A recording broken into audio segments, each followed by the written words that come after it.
नमस्कार। रूबरू प्रोग्राम में आपका स्वागत है। मैं हूं सुशील भारती और आप देख रहे हैं अपना खास प्रोग्राम रूबरू। इस प्रोग्राम में हम आपकी मुलाकात कराते हैं किसी न किसी खास मेहमान से। आइए स्वागत करते हैं सबसे पहले राजकुमार बसट्टा जी का, जो कि डिप्टी इंस्पेक्टर जनरल हैं बॉर्डर सिक्योरिटी फोर्स में। आपका सर बहुत बहुत स्वागत है हमारे स्टूडियो में। धन्यवाद। दिनांक 10 सितंबर 2014 को वाहिनी की कमान प्रतिभाशाली, निर्भीक और कर्मठ समादेष्टा महोदय श्री राजकुमार बसट्टा ने संभाली। जी, और दर्शकों, जो हमारे दूसरे आज के जो गेस्ट हैं वो हैं दिवाकर बिधूड़ी साहब, जो कि गुर्जर महोत्सव के फाउंडर हैं, जो कि हाल ही में अभी संपन्न हुआ है। सबसे पहले मैं आपसे ये जानना चाहता हूँ, राजकुमार जी आप पर आता हूँ मैं सबसे पहले, कि दिल्ली एनसीआर में जैसे कि अभी नाम आया कि गुर्जर महोत्सव दिवाकर साहब ने किया है, शिक्षा को लेकर के और पदों को लेकर के एक खास किस्म की एक इमेज है, नहीं? उनको लगता है कि भाई ठीक है कि अगर कहीं भी गुर्जर हैं तो उनके पास पैसे बहुत होंगे, उनके पास गाड़ियां एक से एक होंगी, उनके पास क्या कहते हैं ज़मीनें बहुत होंगी और मारधाड़ करने में आगे होंगे। लेकिन आपको मिलकर के मुझे बड़ा अच्छा लग रहा है कि आप एक बहुत ही सम्मानित पद पर देश के आप बैठे हुए हैं। तो क्या रही आपकी यात्रा? आप भी उस समाज से निकले हुए हैं। भाई, ये एक बिल्कुल सच्चाई आपने व्यक्त की है जी। कि एक वो परसेप्शन रहा है एक समाज का।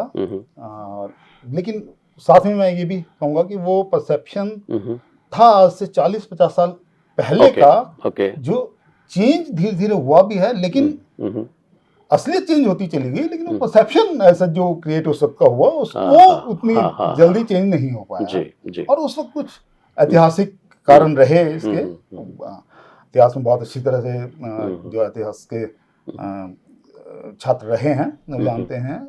एक दौर था जिस वक्त अगर पढ़ भी लेते तो एक समाज के लिए, और समाज के कई ऐसे तबके रहे थे जो ब्रिटिश टाइम में रहे, कि उनके लिए पढ़ने लिखने के बाद भी कुछ ओहदे थे जो खासकर सरकारी पोजीशंस थी वो ओपन नहीं थी। तो एक पूरा एक वो परसेप्शन उस वक्त जो समाज के अंदर था, वो रियलिटी ये उन्होंने महसूस की कि पढ़ाई लिखाई के बावजूद भी आप वो पोजीशन सरकारी नौकरी के हिसाब से नहीं हासिल कर सकते। तो उसके अलावा आपने अपने आप को सक्षम और समाज में रेलेवेंट रखना है। तो उसके सरकारी नौकरी के अलावा फिर दूसरा यही था कि अपने आप को किसी भी कारोबार में, जो है खेती है, चाहे पशुधन का संभालना है, जो भी एक कार्य वो कर सके। और बहुत से सरकारी नौकरी के अलावा ऑप्शंस बहुत थे, तो सिर्फ उन ऑप्शंस को उन्होंने अपनाया और उसमें वो अपनी क्षमता के आधार पर कर रहे थे। तो पढ़ाई कोई महत्वपूर्ण नहीं रह गई थी। तो ये एक उस टाइम की रियलिटी थी। लेकिन भारत भी आजाद हुआ। जी, बिल्कुल। भारत आजाद हुआ, सिचुएशन चेंज हुई, धीरे धीरे सामाजिक चेंज थोड़े धीरे धीरे आते हैं। तो वो दौर भी आना शुरू हुआ कि जब सरकारी नौकरियों में वो जो पहले की बंदिश थी वो खत्म हुई, हमारा समाज सरकारी नौकरियां ओपन रही। ट्रांजिशन फेज एक थोड़ा होता है जिसमें थोड़ा पेन होता है, कई बार सीधा आउटराइट। तो उस वक्त दौर के आप देखेंगे कि बहुत से नाम की आइडेंटिटी, मतलब समाज की, कम्युनिटी की आइडेंटिटी सीधे नाम में एस्टेब्लिश भी नहीं करते थे, क्योंकि उस ट्रांजिशन का फेज था। बिल्कुल। लेकिन धीरे धीरे आने शुरू हुए। जी, बिल्कुल। राजकुमार जी, जैसे आपने अपने समय में जब पढ़ाई कर रहे थे तो उस समय पे बड़े सारे लोग ऐसे भी होंगे जो कहते होंगे कि भाई क्या पढ़ाई लिखाई कर रहे हो, क्या बनोगे।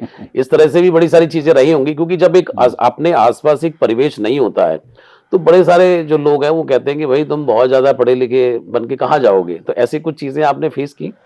नहीं, इस बारे में मैं कहूँगा कि मैं शायद बहुत खुशकिस्मत रहा कि जो मेरी पैदाइश और शुरुआत के जो दिन रहे दिल्ली में भी दिल्ली यूनिवर्सिटी कैंपस के पास में मेरा गांव है, एंसेस्ट्रल गांव न्यूचंद रावल। न्यूचंद रावल गांव की अपनी खेती बाड़ी नहीं रही है शुरू से। ब्रिटिश टाइम में ही पूरा लैंड एक्वायर हो गया था। और ये भी एक ब्रिटिश का वो है कि 1857 के दौर में जो हमारे गांव का रोल रहा था, उसके बाद गांव को डिस्प्लेस कर दिया। मतलब हमारे गांव का नाम नई चंद्रावल है और वो नई चंद्रावल नई दिल्ली के बसने के साथ नहीं बसा है, वो नई चंद्रावल 1857 के बाद से नई चंद्रावल है उसका। अच्छा, ओके। पुरानी चंद्रावल को डिस्प्लेस किया गया था 1857 के बाद। पुरानी चंद्रावल यमुना नदी और दोबारा बसाया गया, मतलब ये कैसे? हाँ जी, यमुना नदी और अरावली की साइड में थी। यहाँ से ब्रिटिश टाइम में 1857 में जब रिवर्स हो गया रिजल्ट, तो उसके बाद जिसने एक्टिव पार्टिसिपेट किया था उनको डिस्प्लेस किया। तो हमारे गांव को पूरे को अरावली हिल्स के लास्ट रिजीज हैं वहाँ, उनके दूसरी तरफ बसाया गया। तो गांव का नाम न्यू चंद्रावल हो गया और पुरानी चंद्रावल को पूरा एक्वायर कर लिया गया, और जिसमें वाटर प्लांट भी, सिविल लाइंस वगैरह का एरिया वो डेवलप हुआ। तो जमीन वहाँ नहीं थी शुरू से। एक वहाँ पे जो मिक्स कल्चर शुरू से रहा, इस सर्विस का भी कल्चर डेवलप हुआ। मेरे दादाजी ने उनका अपना दूध का बिजनेस था ट्रेडिशनली, वो तो मतलब है ही है कि अब कम्युनिटी में होना ही होना है। जहाँ खेती है तो खेती है, तो दूध का बिजनेस तो है ही है, तो दूध का था। लेकिन साथ में उन्होंने बिरला मिल वहाँ पास में थी, बिरला मिल में नौकरी ओके, मतलब ही वाज वेल अवेयर। उन्हें एक था, और दादाजी ने इंश्योर किया कि उस वक्त पापा 5 भाई थे, 5 भाइयों को ग्रेजुएशन कंप्लीट कराई। ओके, बहुत बड़ी बात है। हाँ जी, बहुत बड़ी बात। पापा 39 में बॉर्न हुए हैं, और उस दौर में जब वो पढ़ाई के उसमें आए हैं, 5 भाइयों को उन्होंने ग्रेजुएशन कराई है। सरकारी नौकरी या अच्छी कॉर्पोरेट सेक्टर की नौकरी के लिए एनकरेज किया। तो मुझे जब मैं बड़ा हुआ तो मेरे सबसे बड़े ताऊ जी वो सरकारी नौकरी में थे। उनसे छोटे ताऊ जी भिलाई स्टील प्लांट में मैनेजर की नौकरी में आ गए थे। तो एक वो कल्चर, मतलब पापा वेटनरी सर्जन थे, डॉक्टरी उन्होंने की। तो लेकिन उसके बावजूद जो आप वो कह रहे हैं, ये एक एक्सेप्शन की तरह था।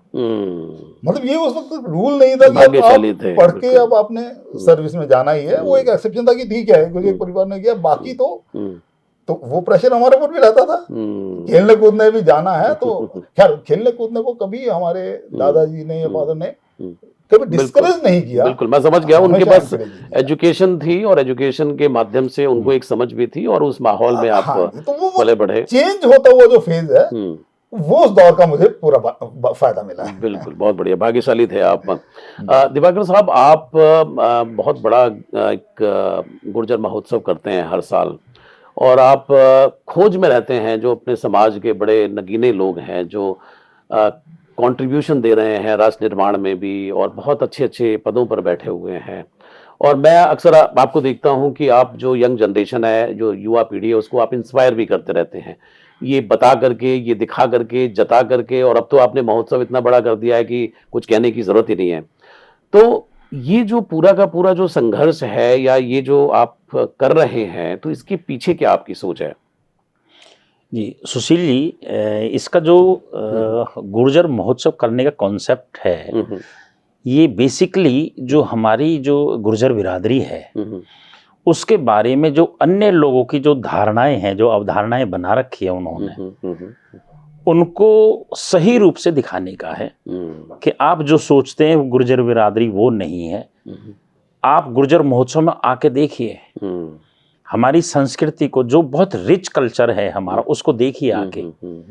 वो कन्याकुमारी से लेकर और कश्मीर तक गुर्जर समाज फैला हुआ है, और सभी जगह देशभक्त है, बॉर्डर पे भी है, देशभक्त है, और इसकी इतनी रिच कल्चर है।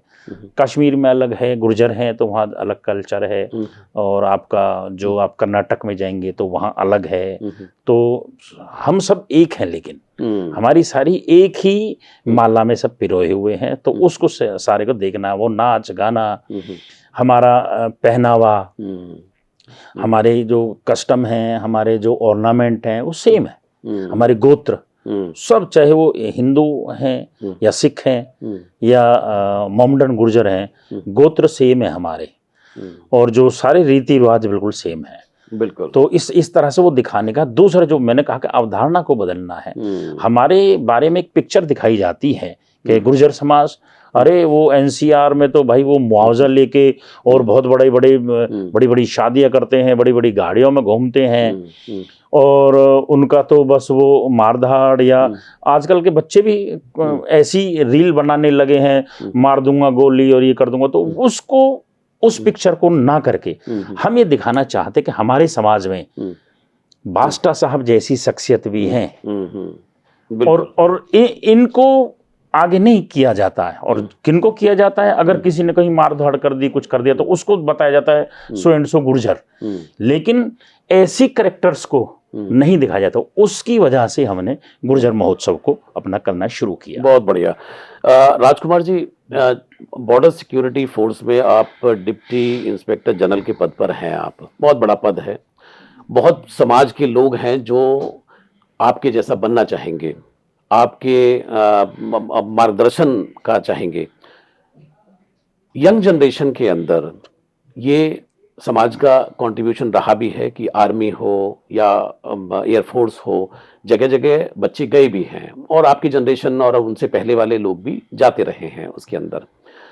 अभी का जो ताज़ा तरीन सिनेरियो है, आप क्या कहना चाहते हैं युवाओं से? क्योंकि युवाओं में कहीं ना कहीं ये भाव जब इंजेस्ट होगा तो आपको क्या लगता है? क्योंकि आप एक अपवाद हैं, क्योंकि आपको वो माहौल मिला कि आपको वो सब चीज़ें नहीं फेस करनी पड़ी, बट देयर आर पीपल, एक सेट ऑफ पीपल हैं, जो लोग हैं जो कि अभी भी जो नेबरिंग जो आपके गांव होंगे या दिल्ली एनसीआर में जो गांव हैं कि भाई अरे क्या बन जाएगा, तो लाट साहब बन जाएगा, ये बन जाएगा, तो बच्चे फेस करते हैं। आप क्या कहना चाहते हैं कि उन बच्चों से? हाँ देखिए सुशील जी, इसमें पेरेंट्स का और सोसाइटी का बहुत बड़ा रोल है। बिल्कुल। एक है कि बच्चे को क्या विजन देना है। जो हमारे यहाँ चंद्रावल में, अगर हम वैसे पूरे गांव की हिस्ट्री को देखें तो उस जनरेशन में भी, फादर की जनरेशन में, मतलब कुल 5 से 10% रहे हैं जो सर्विस साइड में गए। 90% वो वही जो ट्रेडिशनल था, उसमें कहीं दादाजी का एक जो परसेप्शन, एक जो विजन रहा। मेरे उसमें कभी कंपल्शन ये नहीं था फादर की तरफ से कि मुझे सरकारी नौकरी करनी ही है। ये आपकी चॉइस। लेकिन एक विजन उन्होंने इस तरह दिया कि जिसमें मुझे खुद वो लगने लगा कि मुझे एक नौकरी करनी है। घर तो है, जो है कि अगर कोई डेयरी का काम है या और चीज़, वो तो है ही है, जो भी दादा लाई है, जो दादा लाई है ही है। सही बात वो है। और आज भी हमारे ही गांव में, चंद्रावल में बहुत हैं जिन्होंने सर्विस नहीं की है और कंफर्टेबल हैं और वेल ऑफ हैं, अच्छे हैं, फाइनेंशियली कोई इशू नहीं है। लेकिन वो जो विजन दिया, उससे खुद एक मुझे लगा कि मुझे सर्विस करनी है और एक पोजीशन, एक चाहे वो कॉर्पोरेट वर्ल्ड में हो, हालांकि उस वक्त कॉर्पोरेट का भी इतना नहीं था, सरकारी नौकरी के हिसाब से एक विजन था। उसमें भी फादर ने जो विजन दिया और जो कोशिश की, जिसकी मैं देखता हूँ कि समाज में एक बहुत बड़ी आज जरूरत है जी। वो सरकारी नौकरी का नहीं उन्होंने रखा। उन्होंने कहा कि बेटे जो भी ऑप्शंस रहे उसमें है कि सरकारी नौकरी में अगर करना है तो उन्होंने एक बार सेट किया हुआ था कि अपने ऑफिसर के लिए कोशिश करनी है और उसके लिए ट्राई करना है। ये बार किसी भी बच्चे के पास आप सामने रखेंगे, वो एस्पायर करेगा उसके लिए। हम बच्चे के लिए रखेंगे कि भाई आपने सरकारी नौकरी करनी है, तो वो देखिएगा सरकारी नौकरी सबसे ज्यादा कहाँ पे मौके मिल रहे हैं, वो किसी भी लेवल पे, वो कुछ भी भरेगा, रेलवे का भर देगा, इसका भर देगा, उसका भर देगा। उसको एक लगेगा कि हाँ ये एक मेरा विजन था, मैंने सरकारी नौकरी प्राप्त कर ली है। तो वो विजन सेट करना, वो पेरेंट्स का बहुत बड़ा योगदान है। राजकुमार जी, कैसे तैयारी कर रही है बच्चों को कि बच्चे इंस्पायर भी हों और इस तरफ आ सकें? फोर्स जो है, जैसे आर्मी है या आपका बॉर्डर सिक्योरिटी फोर्स ही ले लें, तो अगर कोई आना चाहता है, कोई बच्चा करना चाहता है इसमें, तो उसको किन बातों का ध्यान रखना चाहिए? क्या उसकी एजुकेशन होनी चाहिए? कैसे तैयारी करनी चाहिए उसको? हाँ देखिए सुशील भाई, इसमें सबसे इम्पोर्टेंट जो मैं अगेन अपने एक्सपीरियंसेस के साथ बिल्कुल आप अपना बिल्कुल वो कहीं फिट भी बैठ सकते हैं, कहीं और दूसरा भी एक व्यू आपको मिलेगा। मुझे लगता है कि 7th 8th 9th 10th तक भी ये बहुत अर्ली हो जाता है जब हम बच्चे को ये कहते हैं कि क्या बनेगा। हाँ बिल्कुल। हम उसे बनने का जो टारगेट देना चाहते हैं उसके ये कि बनना है तो अच्छा बनना, बड़ा बनना है, वो एक अलग टारगेट है, लेकिन क्या बनना है वो एक अलग हो जाता है। तब तक तो पूरा ये कि भाई पढ़ना है, सीखना है, समझना है, अच्छी पढ़ाई कर लेगा तो जो बनना चाहेगा वो बन जाएगा। मतलब बच्चे को तो ये एक जो बच्चे के लिए एक एनकरेजिंग वर्ड्स जो उस वक्त चाहिए कि बेटा पढ़ना है, बनना अभी सोचना ही नहीं है। बनने के लिए क्या बनना है वो एक अलग चीज आएगी, लेकिन अभी उस चीज को सोचना नहीं है कि उन्हें इस चीज की तैयारी भी करनी है। 7th 8th 9th में किसी चीज की तैयारी नहीं कर सकता बच्चा। वो उस पढ़ाई अच्छी ले ले तो उसके बाद वो जिस चीज में जाना चाहेगा उसके लिए ऑप्शन ओपन हो जाएंगे। तो हमें बच्चे पे वो प्रेशर शुरू में नहीं, 8th 9th तक भी हमें ये नहीं प्रेशर उस पर रखना चाहिए। मैं आपको एक और छोटा सा इसमें उदाहरण देता हूं। मेरी बिटिया 5th 6th में अभी, बड़ी बिटिया, तो मैंने उसके साथ वही विजन की पढ़ाई, जो सब्जेक्ट पढ़ना चाह रही है वो पढ़ना, और उसमें क्या उसको मैं सपोर्ट कर सकता हूँ, एक्सेल करो, वही उसको मैंने सपोर्ट। बिल्कुल। तो बिटिया का रहता था कि अभी पापा मैं सोच रही हूँ वो मैं प्रोफेशन ऑप्ट करूंगी। मैंने हाँ बेटे, अच्छा। उसका रिलेटेड क्या चीजें वो धीरे धीरे बाद में उसको वो एक्सपोजर देना शुरू करते हैं। 2-3 महीने बाद, नहीं पापा मैं सोच रही हूँ 8th 9th होता है, बदलता है। हाँ वो बना। मैंने कहा बेटे बहुत अच्छा, उस चीज के बारे में थोड़ा एक्सपोजर दिया। मतलब लास्ट में टू कट इट शॉर्ट, वो जोक बन गई। छोटी वाली बेटी है, उससे पूछती कि दीदी इस महीने अब आप क्या बनना चाहते हैं? मतलब इतना ऑप्शन उन्होंने सोचा, और उसको कहीं वो बार नहीं मैंने रखा कि नहीं बेटे ये नहीं बनना है या वो बनना है। मतलब आप ये कह रहे हैं राजकुमार जी कि आप वो पेरेंट हैं कि उनका जो भी डिसीजन है उस डिसीजन में, उस निर्णय में आप साथ देंगे। हम साथ देंगे, और उनको वो डिसीजन लेने तक जोर नहीं डालना है कि आज डिसीजन लेना, उस लेने तक की परिपक्वता उनमें आने देंगे, और उसके बाद जो डिसीजन वो लेंगे। आज तो अपॉर्चुनिटीज भी दादा, हमारे टाइम में ग्रेजुएशन क्या थी, साइंस, कॉमर्स और आर्ट, पूरी ग्रेजुएशन कोर्सेज खत्म हो गए। बस आज तो साइंस के 20 स्ट्रीम्स हैं, कॉमर्स में भी इतनी स्ट्रीम्स हैं, तो आर्ट का इतना बड़ा क्षेत्र हो गया है, इतना बड़ा वो है। तो वो ऑप्शंस में हमारी जनरेशन या हमारी जो सोच है उससे ज्यादा अपॉर्चुनिटीज आज आने वाली जनरेशन को मिल रही हैं। तो सारी ऑप्शंस हमें उनके लिए ओपन रखने हैं। बिल्कुल। यहाँ एक थोड़ी सी मोटिवेशन की भी बात आती है। दिवाकर जी, आप पे आता हूँ मैं कि आपके पास एक बड़ी जिम्मेदारी बन जाती है जब भी आप देखते होंगे यंग जनरेशन के बच्चों को कि जैसे आप तो राजकुमार जी तो बहुत ही वेल ऑफ और पढ़े लिखे, और आपका माहौल बचपन से ही आपको स्वयं मिला, तो आपके बच्चों के लिए तो कोई दिक्कत रही नहीं होगी। लेकिन बहुत सारे ऐसे बच्चे हैं कि जिनके पिता किसान हैं या अब उनकी जनरेशन कुछ आगे करना चाहती है, वहाँ मोटिवेशन जो है वो बहुत इंपॉर्टेंट रोल अदा करता है कि उनको कैसे मोटिवेट किया जाए, क्योंकि उनके पास they have got no history, कि पहले उनके परिवार में कोई सरकारी नौकरी में नहीं है, कोई गया नहीं, किसी ने वो रास्ता देखा नहीं, तो कैसे मतलब उनको मोटिवेट करते हैं? सुशील जी, आपकी बात को थोड़ा सा और इसमें ऐड करते हुए, जिस तरह से आज बास्टा साहब को आपके माध्यम से, सोशल मीडिया का ज़माना है, सारी दुनिया देखेगी, तो इनसे ही सीख लेने का है बच्चों को। हमारे समाज में जहाँ ये अवधारणा बना रखी है लोगों ने, दिल्ली में मुआवजा लेके और वो अपने उसमें मुआवजे पे ऐश करते हैं, वहाँ बिना किसी की कोई मुआवजा लिए, उस गांव में तो कोई ज़मीन भी नहीं थी, और ऐसी शख्सियत होती तो आप क्यों नहीं हो सकते? तो वो बच्चों को सिखाने का है। दूसरा, हमारा जो गुर्जर महोत्सव करने का भी एम यही है, वो उनसे आके सीखें कि ज़रूरी नहीं है कि आप पढ़ाई से ही बहुत अच्छा नाम कमा जाएंगे। आप कोई बहुत अच्छे पेंटर हो सकते हैं, बहुत अच्छे कलाकार बन सकते हैं किसी भी तरह के। आपकी लोक कलाएं हैं ऐसी आज की डेट में, तो आप उनके माध्यम से कर सकते हैं। बहुत सारी ऐसी चीज़ें हैं, तो ये सारे वहाँ आके उनको ऐसे कलाकार आते हैं, वहाँ ऐसी शख्सियत आती है, वहाँ पे ऐसे सिविल सर्वेंट आते हैं, वहाँ पे जो सिविल सर्विसेज के लोग हैं वो आते हैं, वो मतलब पीएन से लेके और एक आईएएस तक का वो सारे अधिकारी, तो उनसे इंस्पायर्ड हो बच्चे।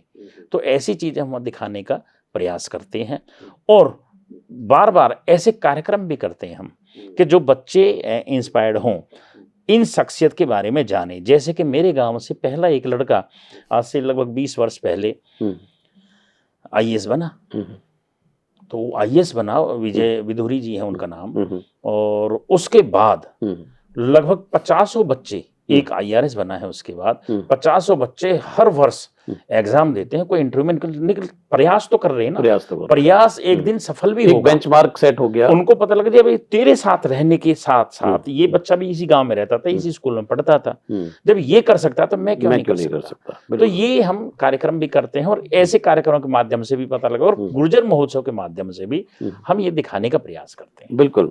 राजकुमार जी, चूंकि वैसे तो आप मैक्सिमम टाइम सर्विस में रहते हैं, पूरा देश आप घूमे हैं, यानी अलग-अलग राज्यों का आपने दौरा किया है, अलग-अलग जगह पे आपकी पोस्टिंग रही है। तो बाहर घूमने से या इस तरह से जॉब करने से एक विज़न भी काफ़ी बड़ा आपका खुलता है। आप अपने समाज को जब देखते हैं, कई बार आपको जाने का मौका भी मिलता होगा शादी में, जब कभी छुट्टी आते होंगे तो जाते ही होंगे या कोई बुलाता होगा या किसी भी आयोजन में शरीक होते होंगे। आपको क्या कमी नज़र आती है? देखिए, कमी के हिसाब से देखें तो आज चेंज है हुँ, हुँ। पहले के हिसाब से, हुँ, हुँ। लेकिन हुँ, हुँ। उतना फास्ट चेंज नहीं है उतना फ़ास्ट नहीं है। जितना रिक्वायर्ड है कि हुँ। अभी हमें ठीक है ट्रेडिशनल हुँ, हुँ। चीजें चल रही हैं, अपना अर्निंग के रिसोर्सेज हैं, हुँ, हुँ। लेकिन जो है कि कॉर्पोरेट वर्ल्ड का है, गवर्नमेंट सेक्टर का है, प्राइवेट सेक्टर का है, एंटरप्रेन्योरशिप का है, हुँ, हुँ। एक उस तरफ बच्चे का जो रुझान होना चाहिए हुँ। वो स्लो है। तो हुँ। मैं उसमें मतलब जो मिलते हैं और उस हिसाब से चाहता हूँ, तो वहाँ मैं चाहता हूँ, और बच्चों से मैं इंटरेक्ट जब भी करता हूँ तो उसमें वही मोटिवेट करता हूँ कि वहाँ हमें हुँ। एक फास्ट ट्रांजिशन की जरूरत है। फ़ास्ट ट्रांज़िशन जो की एक ज़रूरत स्लो स्पीड कभी चल रही थी हुँ, हुँ। धीरे धीरे समाज के साथ, आज समाज साइंस टेक्नोलॉजी जिस फास्ट स्पीड से बदल रही है, हुँ, हमें भी उस फास्ट स्पीड से आज अडॉप्ट करने की जरूरत है। हुँ। तो हमें उसमें कॉन्शियसली एफर्ट करना होगा। करना होगा। राजकुमार जी, एक सवाल और बन रहा है यहाँ पे कि आप, जैसे कि मैंने कहा कि आप जगह-जगह पोस्टेड रहे हैं, बड़ी प्रेस्टिजियस आपकी पोस्ट है। बहुत सारे ऐसे लोग हैं समाज में कि जो ये कहते हैं कि भई सात पुश्तें बैठ के खाएँगी। बड़े सारे ऐसे लोग हैं कि भई कुछ करने की ज़रूरत नहीं है। वो लोग, जैसे आपने थोड़ी देर पहले कहा कि फाइनेंशियली साउंड है, financially there is no problem. क्या मिस कर देते हैं वो? क्या मिस कर देते हैं? क्योंकि आपसे बेहतर उसको कोई नहीं बता सकता। कुछ तो मिस करते होंगे। ये बहुत एक बड़ा इम्पोर्टेंट और बहुत अच्छा आपने सवाल ये पूछा है, क्योंकि यही वो है कि जो मिस करते हैं जी। वो समझ ही है जो आपको उस लाइन से थोड़ा अलग ले जाने के लिए एक्सप्लोर करती जी। है। बच्चे में जब खुद करने की क्षमता, एक वो सेल्फ कॉन्फिडेंस आता है और सेल्फ रिस्पेक्ट जब उसकी बढ़ती है, जब खुद वो अपने आप को अपनी काबिलियत पर रिस्पेक्ट करनी शुरू करता है, तो समाज भी उस रिस्पेक्ट को आगे ले जाता है। लेकिन अगर खुद की काबिलियत नहीं लग रही है और आपको मिल रहा है उससे ज्यादा मिल रहा है, तो कहीं खुद सेल्फ रिस्पेक्ट में भी कमी आनी शुरू होती है। दिखाने के लिए ठीक है, कुछ भी हो सकता है, लेकिन एक वो लगता है सेल्फ रिस्पेक्ट, और जब खुद इंसान अपनी रिस्पेक्ट खुद नहीं करता है, समाज में वो रिस्पेक्ट उस तरह से नहीं रहती है। एक दिखाने के लिए हो जाता है कि एक पैसा है या ओहदा है उसके लिए, तो वो बहुत जरूरी है कि बच्चों में एक वो चीज आए कि मैंने खुद अपने आप अपने पैरों पर कोई भी किसी भी फील्ड में, फील्ड सारी ओपन है और सारे काम एक से एक बढ़कर हैं। इसमें हम किसी को ये नहीं कह सकते कि ये एक अव्वल वो है अपॉइंटमेंट है, या ये एक अव्वल चाहे कॉर्पोरेट सेक्टर का है या एंटरप्रेन्योरशिप में है कि ये काम करना है, किसी भी काम में। लेकिन वो कॉन्फिडेंस उसमें आना चाहिए और वहां से सेल्फ रिस्पेक्ट उसकी बढ़ेगी और वो सारा फर्क डालेगी। बिल्कुल। और इसी से जुड़ता हुआ सवाल एक और खड़ा होता है यहाँ पे कि just to gain that respect क्या करते हैं कि वो राजनीति की तरफ रुख करते हैं, और बड़े सारे ऐसे लोग हैं बहुत पैसे बर्बाद करते हैं राजनीति में, और पूरी कईयों ने तो मैं जानता हूँ पूरी जिंदगी निकाल दी है, लेकिन ना वो विधायक बन पाए ना सांसद बन पाए। आप क्या कहना चाहते हैं? देखिए, वो वही चीज आ रही है, क्योंकि वो टाइम के साथ एक मैच्योरिटी समाज भी देता है। वो समय पर आ जाती है तो हम अच्छी तरह उसका उपयोग कर लेते हैं, समय पर नहीं वो मैच्योरिटी आती है, उसके बाद रियलाइजेशन अगर आता है, तो वही चीज की एक जो सेल्फ रिस्पेक्ट जो उस पैसे के बल पर दब रही थी, जो मिल गया है आपके परिवार की तरफ से मिल गया, लेकिन आप खुद अभी नहीं अपने आप को डिजर्विंग कैंडिडेट बना पाए हैं, उसमें ही फिर वो अपने आप को एस्टेब्लिश करने के लिए ऑल्टरनेटिव्स, लेकिन वो इतना लेट हो जाता है कि वो हर कोई इतना इजीली अपनी पोजीशन चाहे पॉलिटिक्स में है या किसी और चीज में लेट स्टार्ट करने से, हालांकि मैं ये नहीं कहूंगा कि लेट नहीं स्टार्ट करना चाहिए, इट्स नेवर टू लेट किसी भी चीज को करने के लिए, और वो रियलाइजेशन जिसमें भी हो गया है, चाहे लेट स्टेज में हो, still I will honour that कि वो है एक रियलाइजेशन वो हुआ है कि जब जागे तभी सवेरा, पोजीशन एक अपनी काबिलियत के दम पे बनानी है। तो वो वहां भी हुआ, लेकिन वही चीज अगर और थोड़ा पहले आई जाती, 5 साल पहले आती, तो बहुत वक्त 10 साल पहले वो रियलाइजेशन आई हुई होती तो वो रियलाइजेशन जितना जल्दी आ जाए उतना ही अच्छा। बिल्कुल बिल्कुल। दिवाकर जी, आप पे आता हूं मैं कि जब सब चीजें होती हैं उसकी एक अलग स्थिति होती है, लेकिन जब व्यक्ति के अंदर एक आग है, एक भूख है कि मुझे कुछ जीवन में करना है, तो यहाँ तो ऐसी कोई चीज है नहीं। यहाँ तो सभी लोग शांत हैं कि भाई बहुत पैसा है, आराम से जिंदगी कट जाएगी। ऐसी जगह में आप काम करते हैं, ऐसी हालात में, ऐसी स्थिति में कि उनके कंफर्ट जोन से निकाल करके आप ये बताने की कोशिश कर रहे हैं कि आप आगे बढ़िए और इसमें मत ऐसे पड़े रहिए। तो बहुत सारा क्रिटिसिज्म भी आप झेलते होंगे। जी जी, आपने बहुत बेहतरीन चीज कही है, और ये एक ऐसा क्वेश्चन है जी। जिसको आंसर तलाशते तलाशते जी। बड़ा मुश्किल है। और ये जरूरी है कि क्रिटिसिज्म होता है और उसको झेलते भी हैं, सब कुछ करते हैं, लेकिन बहुत सारी ऐसी हैं कि पिछले से अगर आप उदाहरण देखते हैं, पिछले जमाने से और अब तक के भी, तो हर बार यही चीजें होती हैं कि जो अच्छा करने जा रहा है उसको रुकावटें बहुत सारी होती हैं। हमें उन बच्चों को सिखाना है जो भी अबोध कह सकता हूं मैं उनको, कि जिनके एक पट्टी बंदी है कि भाई आपको बहुत सारा, जैसे आपने कहा कि बहुत सारा धन है या बहुत सारे आपको सुविधाएं मिल रही हैं और ये अनवरत चलती रहेंगी। उनको हम समझाने का प्रयास है कि भाई अनवरत नहीं चलेगा जब तक कि आप काम नहीं करेंगे। और ऐसा नहीं है कि सभी को बहुत अच्छे पैसे हैं, बहुत अच्छा मुआवजा मिला है या बहुत अच्छा किराए का काम है, ऐसा भी नहीं है। बहुत बच्चे हैं प्राइवेट सर्विस भी कर रहे हैं, सरकारी गवर्नमेंट की सर्विस भी कर रहे हैं वो, और ऐसा नहीं है, बहुत सारे अपने बिजनेस भी कर रहे हैं और कामयाब भी हैं। लेकिन एक बहुत बड़ा तबका ऐसा है हमारे समाज का कि जो अभी नहीं कर रहा है कुछ भी, तो उनको हम इंस्पायर करने का हमारा हर वक्त का प्रयास है। जैसे कि हमारे समाज की जो स्टूडेंट्स के लिए चल रही है एक पाठशाला जो हमारी लाइब्रेरीज के लिए है, उनको इंस्पायर करते कि वहाँ जाएं, पढ़ें, कुछ उसमें खाली समय ना गुजार करके वहाँ जाएं, वहाँ करें, वहाँ पढ़ें। कई सारे बच्चे कामयाब भी हों वहाँ जाकर पढ़ के, और लगभग हजारों गांवों में भी ये लाइब्रेरीज बनी है। तो ऐसे उन बच्चों को जो तैयारी कर रहे हैं किसी भी कंपटीशन की, उनको भी मोटिवेट करते हैं, उनको भी सिखाते हैं सारी चीजें। इस सारे प्रकरण में बहुत सारे धन की भी आवश्यकता होती है, और उसको करने पर हम जैसे, मैं भी एक नहीं, हमारे जैसे सैकड़ों लोग हैं जो कर रहे हैं, उन पर लांछन भी बहुत सारे लगते हैं। तो सबको करना पड़ता है सर, समाज है सारा। लेकिन कहीं ना कहीं किसी ना किसी को तो कांटों का ताज रखना ही पड़ेगा। कोई बात जी बिल्कुल बिल्कुल।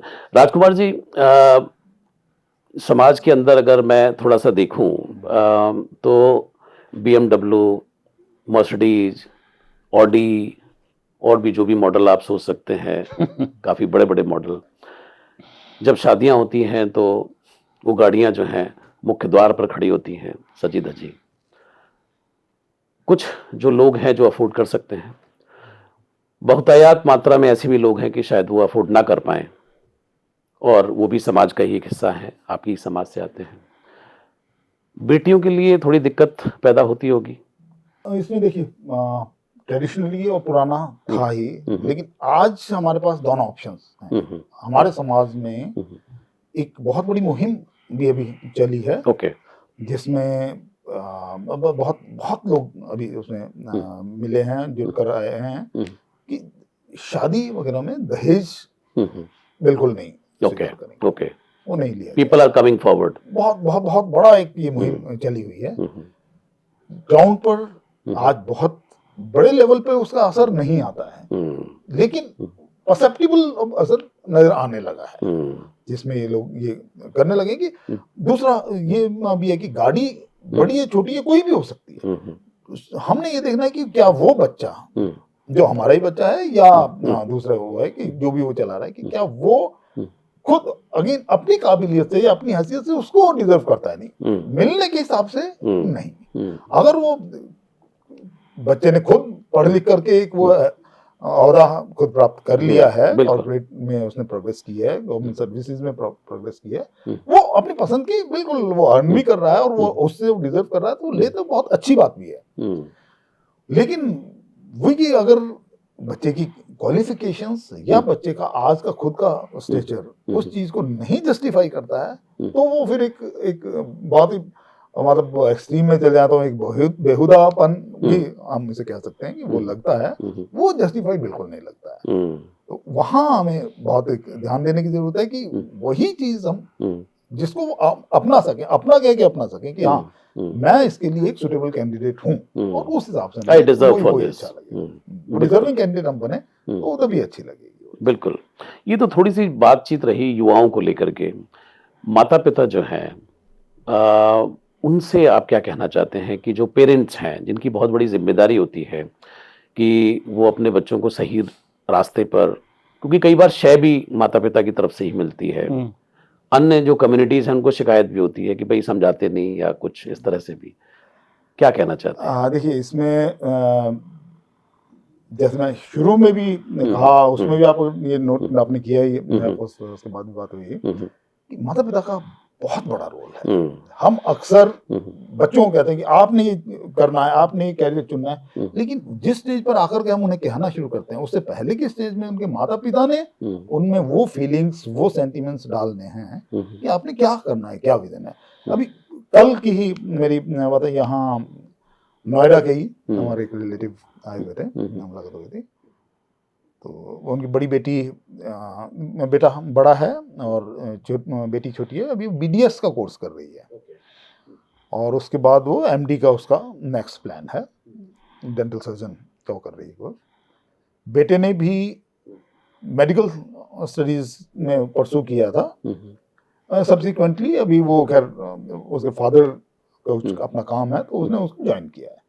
कल ऐसी बात कर रहे थे और उन्होंने कहा बेटा आया था साथ में, बिटिया से मुलाकात हुई थी, तो बिटिया की बात हुई, तो वहाँ उन्होंने कहा था भाई साहब मैंने 10th की थी, लेकिन मैंने तभी से कोशिश की थी कि बच्चों को मैं पूरा वो माहौल दूंगा, बच्चों को मोटिवेट करूंगा, बच्चों को करूंगा कि ये, और उन्होंने विजन रखा कि भाई डॉक्टर का दोनों के लिए, कहना मैंने वहां से किया और वो माहौल उन्होंने दिया और बच्चे सफल भी वहां। अच्छा, ओके।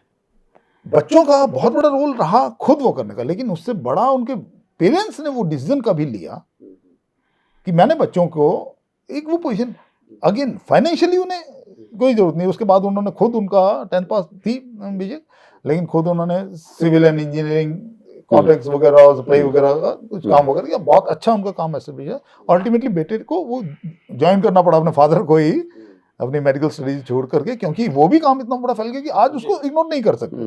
बिल्कुल सही बात है, लेकिन बेटा पढ़ने के बाद तो पेरेंट्स का वहां रोल है कि वो, अगर वो उस विजन देने में कहीं कमी रहती तो हो सकता है ये गवर्नमेंट सर्विस तक तो ले आते, लेकिन मेडिकल साइंस पूरी करा करके और वो करना, यहाँ पे पेरेंट्स की गाइडेंस, पेरेंट्स की मोटिवेशन, पेरेंट्स का तो बहुत बड़ा रोल है पेरेंट्स का, और वो बचपन से ही बच्चे को बजाय, सिवाय इस चीज की कि वो एग्जैक्टली उसको उस वक्त बच्चे को जोड़ देगी, तुमने डॉक्टर बनना है और तुम पढ़ो उससे और अपना उसके बाद सोचा कि मेरी जिम्मेवारी पूरी हो गई, वो नहीं, कोई टारगेट वो नहीं देना है, लेकिन माहौल पैदा करना है, पढ़ने के लिए उसे पूरा सहयोग देना है और एनकरेज करना है। गिरेगा भी बच्चा, बढ़ेगा भी, पढ़ाई में कम ज्यादा भी नंबर लाएगा, लेकिन हमेशा उसको एनकरेज करे, तो पेरेंट्स का बहुत बड़ा रोल मैं समझता हूं।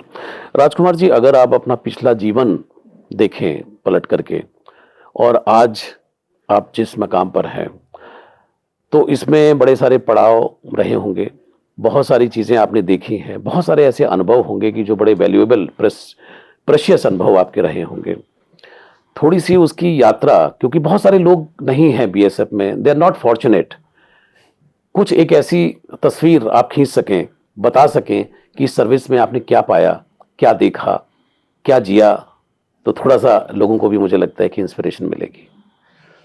ना देखिए, बॉर्डर सिक्योरिटी फोर्स जैसे एज ए सर्विस हम इसे देखें तो जनरल हमारा परसेप्शन रहता है कि police and army, border security force में एक वो एक्सपोजर हमें मिलता है जहाँ बिल्कुल डिस्टिंक्ट सर्विस करने का मौका मिलता है, जब पुलिस की भी सर्विस नहीं है और आर्मी की भी नहीं है, लेकिन दोनों का एक रोल भी, हमें कभी पुलिस का रोल भी करना पड़ जाता है, इंटरनल सिक्योरिटी में BSF डिप्लॉय हो जाती है, इलेक्शन की ड्यूटी में डिप्लॉयमेंट होती है, तो वो एक एक्सटेंडेड रोल है पुलिस वाला, और बॉर्डर पर जब है वो एक एक्सटेंडेड रोल है आर्मी वाला। इन दोनों के रोल के बीच में एक पूरा वाइड स्पेक्ट्रम ओके सर्विस के एक्सपोजर का मिल जाता है, जिसमें से बॉर्डर ड्यूटी का है। बॉर्डर ड्यूटी पे बीएसएफ और आईटीबीपी, एसएसबी इन्हें फर्स्ट लाइन ऑफ डिफेंस कहा जाता है। मतलब आर्मी, एक्चुअल आर्मी कभी बॉर्डर पर डिप्लॉयड नहीं होती है, सिर्फ एक्चुअल वॉर की सिचुएशन में ही वो बॉर्डर पर आएगी। अदर उससे पहले पीछे रहेगी, डिप्लॉयड रहेगी, पोजीशन में रहेगी, अपने ट्रेनिंग करेगी, फ्रंट पे बीएसएफ, अपने ट्रेनिंग करती रहेगी। फ्रंट पे हमेशा बीएसएफ रहेगी, जिससे उस वक्त आर्मी का भी रोल करना है और नॉर्मल रूटीन में जो बॉर्डर में एक्टिविटीज हो सकती हैं, जिसमें हमारे देश की संप्रभुता पर डायरेक्ट जमीन पर खतरा नहीं हो, लेकिन अदरवाइज खतरा है कि वहाँ से कोई गलत तरह का कोई सामान लाने की कोशिश कर रहा है, कोई और किसी तरह के खतरे हैं, उनसे हमें डेली हर दिन एक नया एक्सपीरियंस होता था। ओके, जिसमें सिविलियंस इन्वॉल्व होते हैं, हमारे काउंटर पार्ट की, चाहे बांग्लादेश की है या पाकिस्तान की है, उनकी बांग्लादेश राइफल्स या पाकिस्तान के रेंजर्स, वो इन्वॉल्व होते हैं, मिलिटेंट्स इन्वॉल्व होते हैं,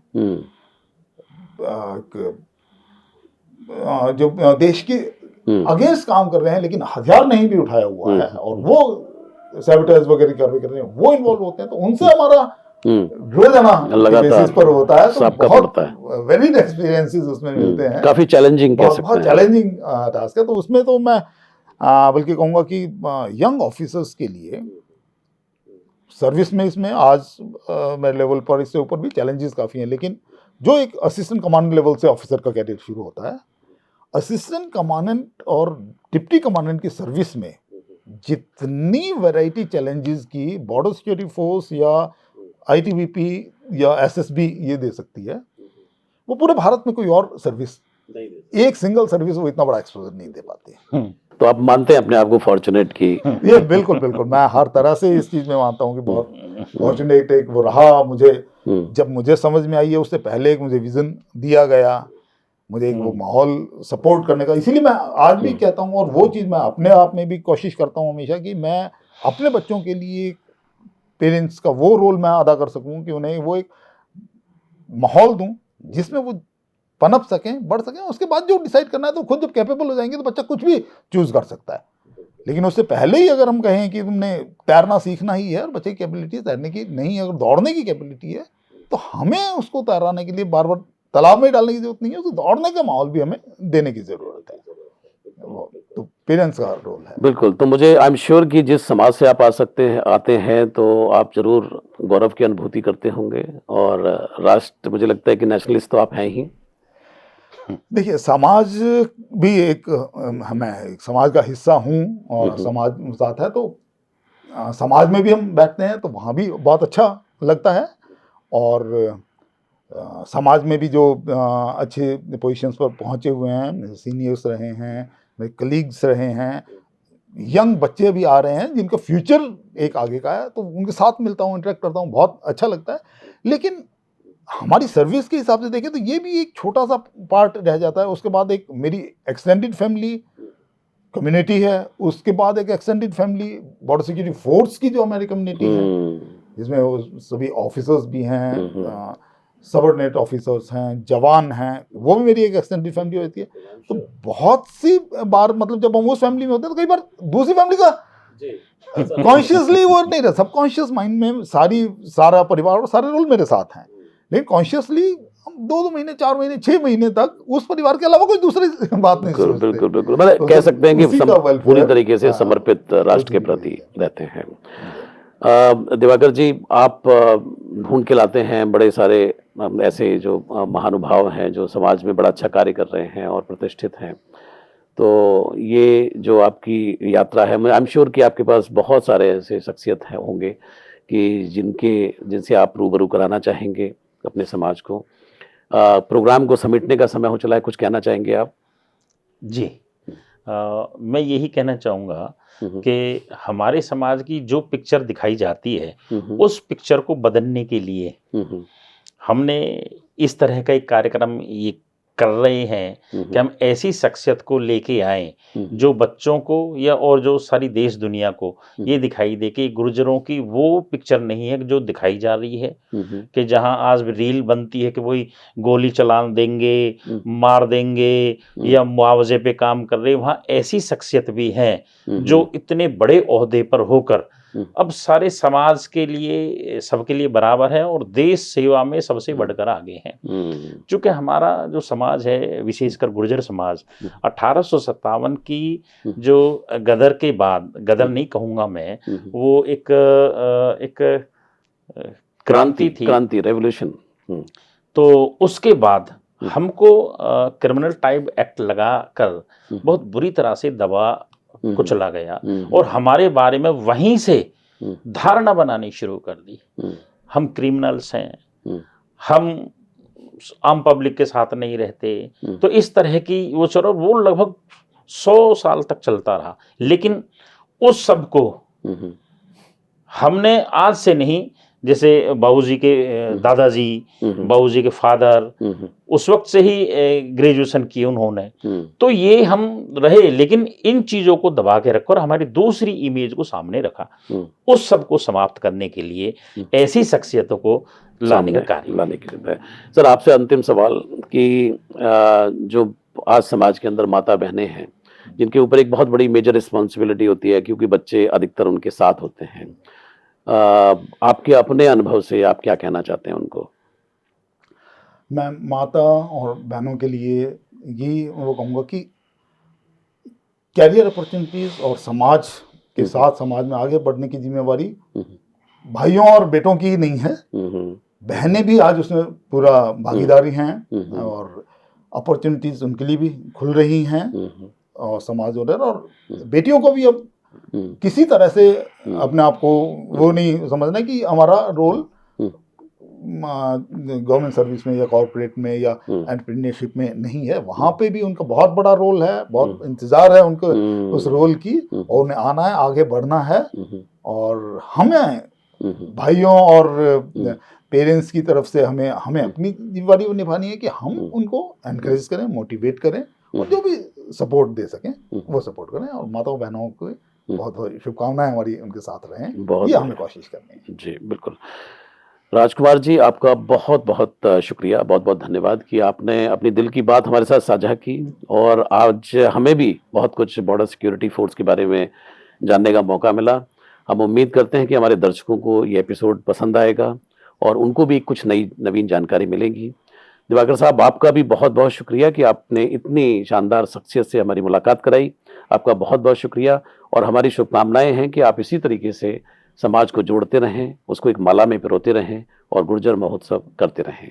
आप दोनों का बहुत बहुत शुक्रिया, बहुत बहुत धन्यवाद। जी नमस्कार। तो दर्शकों ये थे राजकुमार बसट्टा जी जो कि deputy inspector general border security force हैं वर्तमान में, और जिस तरीके से उन्होंने समाज को मार्गदर्शन दिया है, मुझे पूरी उम्मीद है कि आपने इस एपिसोड के माध्यम से अपने जीवन में काफ़ी कुछ सीखेंगे और उनको अपनाएंगे। आज के लिए इतना ही, अगली बार किसी और मेहमान के साथ मैं हाजिर रहूँगा। अब लेता हूँ इजाज़त, नमस्कार।